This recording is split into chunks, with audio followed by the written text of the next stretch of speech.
Welcome back. This is the part of the show that I like to call All Hart. And this week we wanted to talk about Strides for Stroke. It's a special event that is happening next month. Here to talk about it is its founder, Toby Mazer, and she's joined by Dr. Paul Katz. He's the director of the stroke program at Temple Hospital. Welcome to you. Welcome.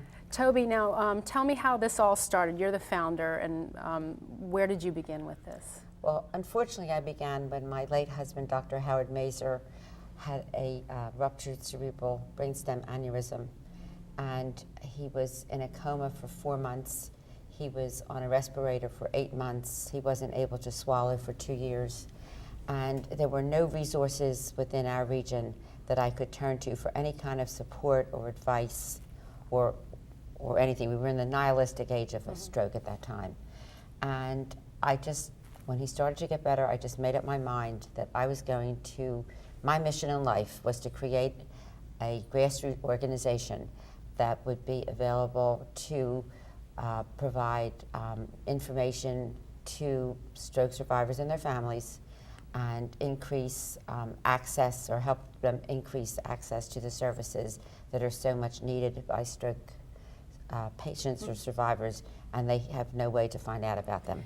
Well, you have an event coming up, which we'll get to in a moment, but talk about some of the things that you do during the year, because in addition to the event, you're also around in other ways for people. Well, I really try to help. I think I've been put on this earth to help people overcome catastrophes in their life, medical catastrophes. So I get personal calls all the time. I did work for 20 years at Jefferson, doing community outreach and education and assisting families and doing the very thing that I have the passion for. I don't feel as if it's work to me. It's my mission and it's my personal passion. I'm now working with Capital Institute for Neurosciences and pretty much doing the same thing, just increasing awareness throughout the region, as well as being involved in the Delaware Valley Stroke Council.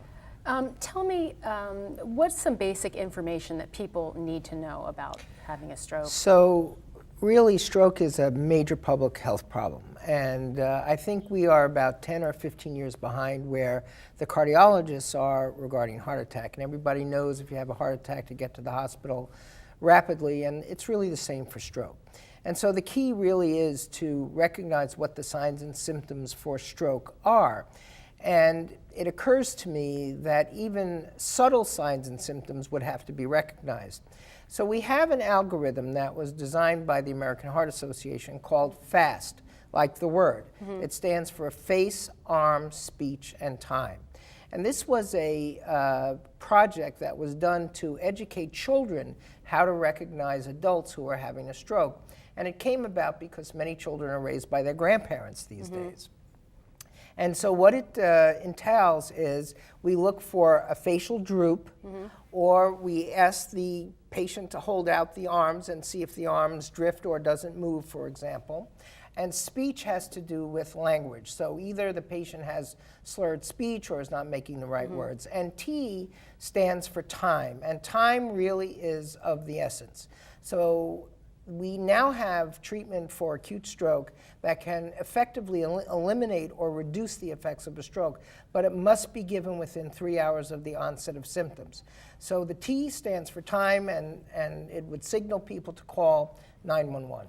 And quickly before we have to go, you have the big event coming up, Strides for Stroke. It's a 5K walk-run. Tell us a little bit about that. It's going to be this year on June the 8th on the Parkway, starting in front of the Art Museum. The event is named in memory of my late husband, Dr. Howard Mazer, so it's near and dear to my heart.